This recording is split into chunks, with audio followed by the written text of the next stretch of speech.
Alléluia, frère Francis. Les gens sont allés le chercher dans le palais. Ça c'est un enseignement. C'est l'un des grands. Je regrette vraiment. Tout à l'heure, j'ai fait une note. Malheureusement, le téléphone était déchargé. Il s'est éteint. J'étais déjà à 5 minutes où j'expliquais un peu tout ça. Toutes ces erreurs que nous faisons, bien aimés. Moi, je crois réellement que frère Francis, c'est Dieu qui t'a parlé. Il a parlé à travers toi. Parce que beaucoup de chrétiens sont concernés par ce que tu as développé. Oui.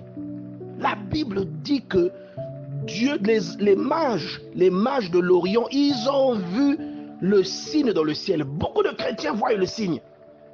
Et ils sont allés chercher. Ils sont allés donc en Israël pour chercher là où était le Messie. Et donc beaucoup de chrétiens vont dans les églises. Mais malheureusement, ils sont allés le chercher dans le palais d'Hérode parce qu'ils ont appris ça à un roi. Et ils ont cru que le roi vit toujours dans un palais. Vous voyez? Si c'est un roi, c'est qu'il est né dans un palais. Alors que la royauté de Dieu, elle est d'abord humilité. Elle est d'abord humilité. Insignifiante, bien-aimé dans le Seigneur. Même Ésaïe 53 nous dit ça. Ou Ésaïe 54. Vous voyez? Mépriser les hommes, c'est quelqu'un qui n'attire pas le regard. On l'a méprisé. On croyait que la colère de Dieu tombait sur lui. Donc, bien-aimé dans le Seigneur, Dieu était dans les tables. Il était dans les tables, il n'était pas dans le palais. Oh, gloire à Dieu. Alléluia. Il était dans les tables. Tous ceux qui sont allés le chercher dans le palais se sont trompés. Et les mages se sont trompés. On leur a donné la leçon de leur âge. Dieu les a enseignés. Et ils sont allés se prosterner. Ils ont adoré le bébé. Ils l'ont adoré pour dire que c'était Dieu. Oh, alléluia, gloire à Dieu. Bien-aimés dans le Seigneur, nous les chrétiens, non, nous aimons le mensonge. Nous aimons l'escroquerie. Comme le pasteur Alf Lukao qui a fait son buzz là avec la résurrection de son type là. Aujourd'hui, le type là, il est arrêté. Aujourd'hui, même le président Ramaphosa s'est impliqué dans cette affaire. Et vous allez voir que le même jour où tout le monde voyait que c'était faux, il y a des gens qui le défendaient. Bon, mais comment est-ce que nous sommes vraiment, nous les chrétiens? Vous voyez? Regardez cette image. Il n'y a que 3 personnes, 3 fidèles avec une personne qui est en train de prêcher. Mais ce qui compte, c'est la présence de Dieu. C'est ça qui fait la différence. Dans les grandes églises, comme a posté le frère Francis là, dans les grandes églises bien-aimées dans le Seigneur, parfois la présence de Dieu que nous cherchons, elle n'est pas évidente. Je ne dis pas qu'il n'y a aucune grande église là où Dieu se manifeste. Non, non, non, non, non. Mais je dis que quand on rentre dans une certaine dimension matérielle, une certaine dimension de célébrité, je ne dis pas que la célébrité n'est pas bonne, mais je dis que nous devons avoir le discernement. On refuse de croire, même Jésus, la Bible dit même ses frères ne croyaient pas. Vous voyez? Ils ont cru après, quand les signes sont devenus évidents. Jacques, Jude, ce sont ses frères. Ils ont cru après, mais au départ, on dit bien, ils ne croyaient pas, ces gens-là, ils ne croyaient pas. Oui.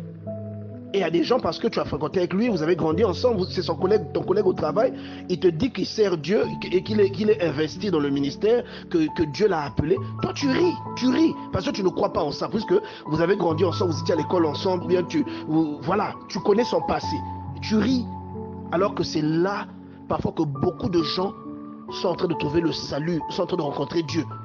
Regardez même seulement si on prend notre plateforme, comment est-ce que regarde combien nous sommes et combien de personnes participent. Parce que je vous garantis que si c'était une personne célèbre qui était dans cette plateforme, qui faisait le day-to-day, je vous garantis qu'il allait avoir une participation à couper le souffle. Mais parce que c'est des gens qu'on ne connaît pas. On ne prend pas garde à la parole qui est prêchée, mais on voit seulement, non, c'est quelqu'un qu'on ne connaît pas. Donc, bon, on est là seulement deux fois pour observer, pour voir ce que ça donne.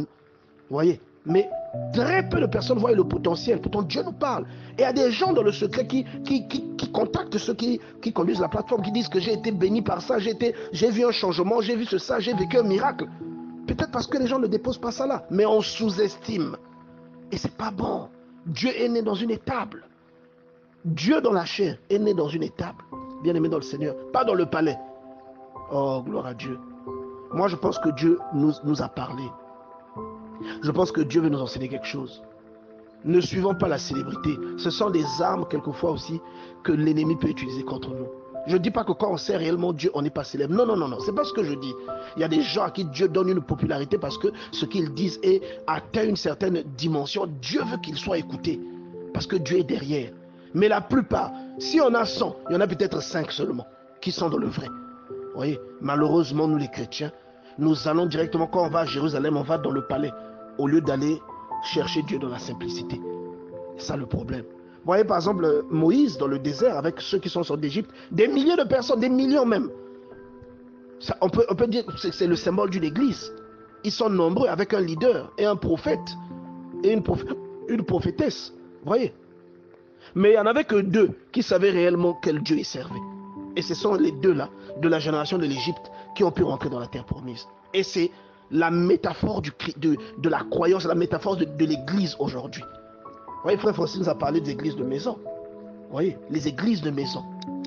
Dieu se manifeste. Parce qu'à l'époque, les églises, ce n'est pas les grands bâtiments que nous voyons aujourd'hui. Ce sont des gens qui se réunissent, des frères qui se réunissent dans les maisons et Dieu confirme sa parole. Vous voyez, c'est très important, bien aimé, d'avoir ce discernement. Et moi, je dis un grand amen. Ne juge pas la présence de Dieu dans un lieu par rapport au nombre de personnes qui se trouvent dans ce lieu. Mais par rapport aux signes que tu vois, par rapport à la parole que tu entends. Il y a des signes qui ne trompent pas. Si Dieu est là, tu le sauras. Il y a beaucoup de gens qui ne veulent pas croire quand frère Francis parle, parce que ces frères Francis, ils le connaissent, ils ne croient pas. Beaucoup de gens ne veulent pas croire quand pasteur Serge parle. Vous voyez, beaucoup de gens ne veulent pas croire quand un homme de Dieu parle. Parce qu'ils le connaissent. Oh, moi je le connais, on a travaillé ensemble à tel endroit. Ah, mais lui aussi il est devenu pasteur, mais tout le monde devient pasteur. Bien aimé dans le Seigneur, faites attention. Dieu agit dans la simplicité. Et mon histoire favorite, c'est l'histoire de Jéhu. Jéhu par lequel Dieu a accompli la parole qu'il avait prononcée sur Akab et sur Jézabel. Jéhu qui demande à ce qu'on jette Jézabel par terre, bien aimé. Quand on est allé oindre Jéhu comme roi, il n'y avait pas de témoin. On a juste vu un des fils des prophètes envoyé par Élie, qui est parti, qui a sorti, qui a appelé Jéhu à côté, l'emmené dans une maison, il a oint.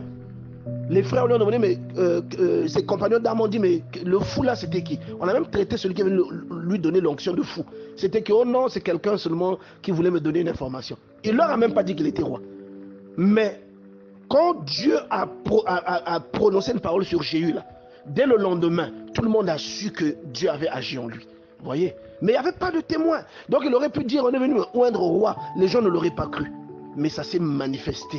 Il a pris possession, il est allé à Samarie, il a fait ce que Dieu lui avait dit et on a défenestré Jézabel. Et les chiens l'ont mangé comme Dieu avait proclamé du temps où ils avaient tué Naboth. Vous voyez?